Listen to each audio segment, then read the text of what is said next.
So hello students, आज हम पढ़ने वाले हैं न्यूट्रिशन इन एनिमल्स। बहुत ही आसान और छोटा सा हमारे पास ये टॉपिक है। So let's start. इंट्रोडक्शन। पहले हमने क्या पढ़ा कि जो प्लांट होते हैं वो अपना खाना खुद बनाते हैं, बट जो एनिमल्स होते हैं वो तो अपना खाना खुद नहीं बना सकते हैं। फिर वो कहाँ से खाना लेते हैं? वो या तो किसी और को खाएंगे और या प्लांट खाएंगे। तो एनिमल्स मतलब हुआ क्या? एनिमल्स खाना लेते हैं कहाँ से? प्लांट से लेते हैं या और एनिमल्स से लेते हैं। या तो वो प्लांट खाएंगे या फिर वो अदर एनिमल्स खाएंगे। उसके बाद है ह्यूमन भी एक तरह का एनिमल ही है, क्योंकि ह्यूमन भी डिपेंड करता है प्लांट और एनिमल पे। उसके बाद थर्ड पॉइंट है वी ऑब्टेन अ फूड। हमें फूड मिलता है कौन कौन सा? Wheat, rice, pulses, fruit, vegetable. ये सब कहाँ से मिलते हैं? प्लांट से मिलते हैं। और मिल्क हो गया, कर्ड हो गया, एग हो गया, चिकन, मीट, ये किससे मिलता है? हमें एनिमल से मिलते हैं। एनिमल को हम 3 पार्ट में डिवाइड करते हैं। पहला है हर्बीवोरस, सेकंड है कार्निवोरस एंड थर्ड है ओमनिवोरस।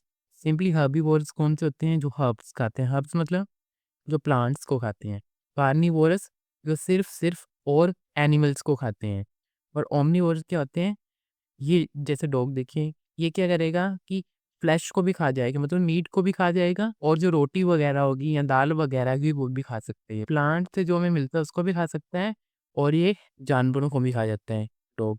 तो डॉग कौन सा है? ओमनीवोरस है। सिंपली इसकी डेफिनेशन देख लेते हैं आगे। पहले नंबर पे हर्बीवोरस। हर्बीवोरस कौन थे? Those animal which eat only plants are called herbivorous. Herbivorous जो सिर्फ प्लांट खाते हैं, जैसे गोट हो गया, बकरी, गऊ, बफेलो, शीप। उसके बाद है कार्निवोरस। कार्नी मतलब जो मीट खाते हैं, जो सिर्फ मीट खाएंगे। तो दोज एनिमल वो सारे एनिमल जो क्या खाएंगे? और एनिमल्स को खाएंगे। एग्जाम्पल क्या है? लॉइन हो गया, टाइगर हो गया, फ्रॉग हो गया। फ्रॉग क्या खाता है? और इंसेक्ट्स को खाता है। और वल्चर हो गया, ये कौन से थे? कार्निवोरस। उसके बाद आता है थर्ड ओमनिवोरस। ओमनिवोरस जो तो प्लांट से हमें चीजें मिलती हैं वो भी खा जाए, और जो और एनिमल्स को भी खा जाए। Those animals which eat both plant और एनिमल दोनों को खाते हैं, उसको ओमनिवोरस कहते हैं। जैसे हो गया डॉग। डॉग, क्रो, पैरो, ये रोटी भी खा सकते हैं और ये मीट भी खा सकते हैं। एनिमल में जो स्टेप्स कौन से होंगे न्यूट्रिशन को एब्जॉर्ब करने के लिए? फर्स्ट ऑफ ऑल क्या होगा? Ingestion. Ingestion the process of taking food into the body. Food को जैसे हम खाते हैं, इसको ही हम इंजेशन बोलते हैं। कि खाना हमने इंजेक्ट किया अपने अंदर, अपने शरीर में हमने खाना उतारा। तो इसकी डेफिनेशन क्या हो गई? The process of taking food into the body. Body के अंदर फूड को ले जाना, उसी को बोलते हैं हम इंजेशन। खाना तो ले लिया, उसके बाद क्या करना? खाने को हमने डाइजेस्ट करना है। सेकंड पॉइंट हुआ डाइजेशन। ये कौन सा प्रोसेस होता है? इसमें जो ये जो बड़े बड़े हमारे पास ऑब्जेक्ट होंगे, ये इनसॉल्युबल मॉलिक्यूल होंगे, वो क्या टूट जाएंगे छोटे छोटे मॉलिक्यूल में, जिसको हम फिर डाइजेस्ट कर सकते हैं। तो डाइजेशन क्या हुआ? जो प्रोसेस, एक प्रोसेस है in which food containing large insoluble molecule, जो सिंपल घुल नहीं सकते पानी में, उसको क्या किया जाता है? ब्रोकन मतलब तोड़ा जाता है छोटे छोटे पार्ट में, और वाटर सॉल्युबल मॉलिक्यूल में इसको तोड़ा जाता है। इससे क्या होगी कि बॉडी उसको एब्जॉर्ब कर पाएगी अच्छे से। उसके बाद हमारे पास थर्ड पॉइंट कौन सा? एब्जॉर्प्शन। एब्जॉर्प्शन है क्या? The nutrient are absorbed into the blood stream from the small intestine. ये हमारा डाइजेशन पॉइंट था। इसमें हमारे जो बड़े बड़े हमारे पास मॉलिक्यूल थे उसको छोटे छोटे स्मॉल पीसेस में तोड़ लिया। वो स्मॉल पीसेस आएंगे स्मॉल इंटेस्टाइन में जाएंगे। इससे जब गुजरेंगे तो क्या होगा? जो जो हमारे शरीर को चाहिए चीजें वो क्या हो जाएंगी? एब्जॉर्ब की जाएंगी।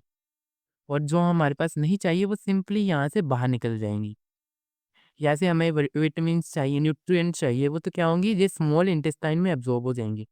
इसलिए इसका पॉइंट का नाम पड़ा absorption. The process in which the digested food passes through the intestinal wall. जो इंटेस्टाइन की वॉल थी, इससे वो क्या ब्लड स्ट्रीम में एब्जॉर्ब हो जाते हैं, वो जो न्यूट्रिएंट चाहिए होते हैं। तो इसको क्या बोलते हैं? एब्जॉर्प्शन। उसके बाद है एसिमिलेशन। एसिमिलेशन का मतलब है क्या? जो हमने जो चीज़ें ले ली, जो न्यूट्रिएंट विटामिन हमें चाहिए थे, वो क्या होंगे?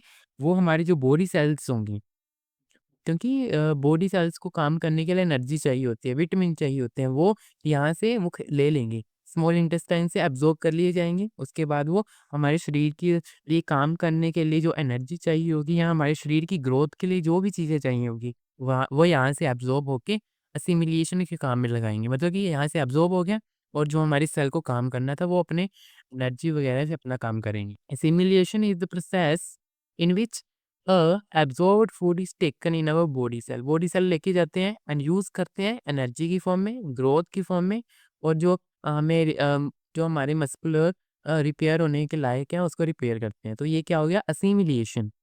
उसके बाद इजेशन, 5th नंबर पे है इजेशन। इसमें है क्या? सिंपली जो चीज़ें हमारे शरीर के लिए हमें नहीं चाहिए, जहाँ वो एब्ज़ॉर्ब नहीं हो पाई, तो वो क्या शरीर के बाहर निकल जाएँगी।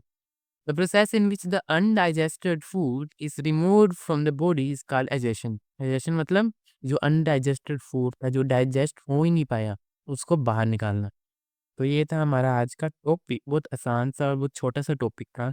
आगे हम पढ़ेंगे स्पेशल ह्यूमन के बारे में, जो उसमें न्यूट्रिएंट कैसे एब्ज़ॉर्ब किए जाते हैं। ये तो पूरे एनिमल्स के लिए जनरल था, हम इंसान जो ह्यूमन होंगे, ह्यूमन के लिए अलग से पढ़ेंगे।